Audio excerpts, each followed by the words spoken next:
The Swallows Head and Neck Cancer Charity was born from my cancer journey. So I was diagnosed on Friday the 13th, 2011 with throat cancer. I actually had it at the base of the tongue, and then I had 2 separate tumours each side of the neck.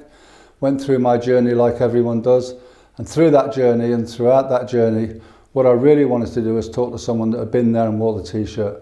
And I couldn't find anyone. I could find little support groups, but realistically there wasn't what I wanted. I needed to talk to a survivor that maybe was 5 years, 10 years down the line to give me that hope that I could be there. And I couldn't find anyone. So through the journey I met up some 2 or 3 other fellas that was on the journey at the same time, and we started talking to each other, and we got a lot of comfort from that. So we decided that to help each other, what we'll do is we'll regularly meet up. So we regularly started meeting up. And then as I was coming out of my treatment and starting to think, do you know what, I need to do a little bit more. I didn't want to go back to work. I didn't feel like I was ready for work. And I started to think, well, what can I do? And I started writing things down. So when Sharon came in, we had something to talk about. All of a sudden, I felt better in myself. And now if I fast forward that now 10 years, because now in 2022, we're now actually officially 10 years old in November of 2022, which is incredible. We've got a Queen's Award for the services we do in the voluntary sector for head and neck.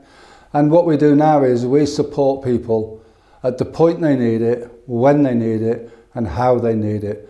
How do we do that? We have a 24/7 support line. That 24/7 support line is not an answer phone service. You don't leave messages. When you ring that number 24 hours a day, 7 days a week, if it's a patient, I will take that call. And if it's a caregiver, my wife Sharon takes that call. So it's a genuine 24/7 call. In 2009, I was diagnosed with stage 4 throat cancer. There isn't a stage 5. I didn't have an operation. I had chemotherapy and 35 sessions of radiotherapy. And 5 years later, when I got the all clear, I saw a notice in the hospital for the Swallows. I actually went to a social event and I was so impressed, so I joined as a volunteer. And it was all about giving back to the people who, at this stage, was going through what I'd just gone through 5 years previously. We do regular support meetings every second Wednesday of the month. 6:30 they start, finish around 8:30, and we have group meetings face-to-face. During COVID, obviously, that was a struggle, so we went virtual. But now we're going back face-to-face meetings.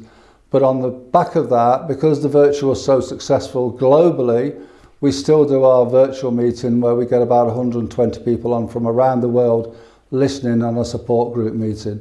So we have those meetings, but not just here in Blackpool. We have meetings right across the UK in most of the trusts now that use us as a service. We also got 120 hospitals in Spain where they have the meetings. So we're in Australia and New Zealand. We also look after 2 hospitals in Saudi Arabia where they have meetings, all happening on the second Wednesday of the month at the same time. Yes, thank you very, very much for coming tonight. It's great to see so many people. The idea is they're not like an AA meeting. You don't come in and have to say, Chris, I'm Chris and I've got cancer. You don't have to stand up and talk. You don't have to do anything. You can just come in, sit down and listen if you want. Or you can come in, get active and get involved. But it's just a very friendly way of getting together with like-minded people and understanding why you're going through what you want. And also, suddenly you realise you're not the only one going through it. And somebody will have a tip, and then someone else will have another tip. And somebody else will then say, well, I have aches and pains, but I do this and I do that. All of a sudden, they're curing themselves of all these issues because they realise they're not on their own. Well, first of all, I just had a wee bit of a cough, and Danielle told me to make an appointment with the doctors, which I did do, and I got antibiotics for a week. No difference. I was referred to the consultant in Victoria, and I was diagnosed then after the camera and that went down with cancer of the throat. When we were first told Alex had cancer, I think my heart stopped beating. Family are amazing, friends are great, but nobody knows what you're going through. And we went to the Swallows meeting, we were invited and we went, and suddenly you're with people who get it. They know what you're going through, they understand you, and suddenly you don't feel alone. You felt really, really a lot better. The swallows really did do something for me. I actually look forward to going to the meetings of the swallows. Obviously it's all about Alex. You know, he's the one with the cancer, he's the one that's going through it, but you need help as well, we need help as well, and you get that from them, and it's very helpful. It's amazing, it's a comfort. We also send out support boxes to our patients to help them with side effects, which has got toothpaste in there, mouthwashes, all sorts of stuff that they'll need after their operations and into survivorship. We do a caregiver's bag where we send out a bag to a caregiver to make them feel a little bit special. And November at the conference this year, we've just launched our new mobile phone app, which has got a community platform. So the mobile phone app is every time someone gets diagnosed, they can go on there, they can get tips, they can get recipes, they can do all sorts on that mobile app. But the hospital then also has access to that data to see how they're feeling. So that bridge between them at home and the health professional is bridged instantly in real time. So our collaboration with the NHS Trusts are, we ask them to refer patients to us. So it's a free service into the NHS.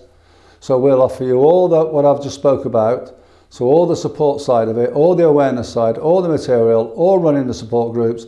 If we find that those patients are struggling too badly, or they're saying something that really needs to go back to health professionals, we act as that bridge back to you. So we'll let you know that there's an issue. So next time they're in clinic, you can triage them from what we're telling you when they're ringing us on the 24/7 or in support group meetings.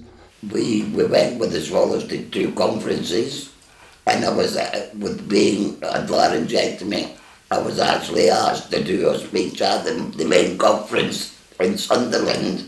Well, I thought it was amazing because at the Blackpool conference, we actually saw the robot in action, and to do a surgery as vital as what it is with what you're going through. For a robot to do it, I think it's amazing the way they do it. Mr. Nigan wanted to, who's my consultant, wanted to actually take a positive outcome, and he found out about the robotic surgery at Blackburn, and he asked would I want to consider it, and I considered it, and then obviously I went for the surgery, and you know, that's why I'm here. Because it's in your throat, the hardest problem for the surgeon is the hands. Obviously can't get further down the throat. So when they use the Da Vinci robot, that allows them to actually go further down your throat and actually be more precise in terms of where they're going to cut, etc. I think the robots, any micro, anything that's advanced and is less invasive and age recovery has got to be for the good. We depend on volunteers. We won the Queen's Award for the work that we do with volunteers. We appreciate volunteers because we can't survive without them. We have a shop in Blackpool, big double-fronted shop, but from that we don't buy stock, we pay very little rent and very little rates. So every penny we make goes back into the charity, but also at the same time we're helping the elder community volunteer and get something from it. In Blackpool we have the charity shop, right, which I'm now involved because now I'm a patron of the Swallows, and the charity shop is what I really try and help, because I go out and collect things. If people have donations they want to give to the shop, I'll go in my little car and I'll fill the car up with whatever they've got. And it might only be one bag of things, but it also might be a car full of things. And that's what we need. We need donations. The advice I would give to anybody who is now going through head and neck cancer journey, either as a caregiver or as a patient, is talk to somebody. Don't keep it in here because this will explode. You need to get it out. Talk to your caregiver if you are a patient. Talk to your patient if you are a caregiver. Don't think, oh, well, I won't upset them. Actually get together and talk a lot. And then, if you are anywhere where there's a meeting, go along and attend the meeting and talk to other people who have been through or are going through the same journey that you're going through. It pays to talk, it really does. The message I'd like to give out is patients and caregivers are not alone. They've got the Swallows, they've got us, and we are always there for them at whatever point of the day, 24 hours a day, 7 days a week. They should not be on their own, and all we ask you health professionals to do is refer a patient to us and let us take care of them in the way that they deserve to be taken care of.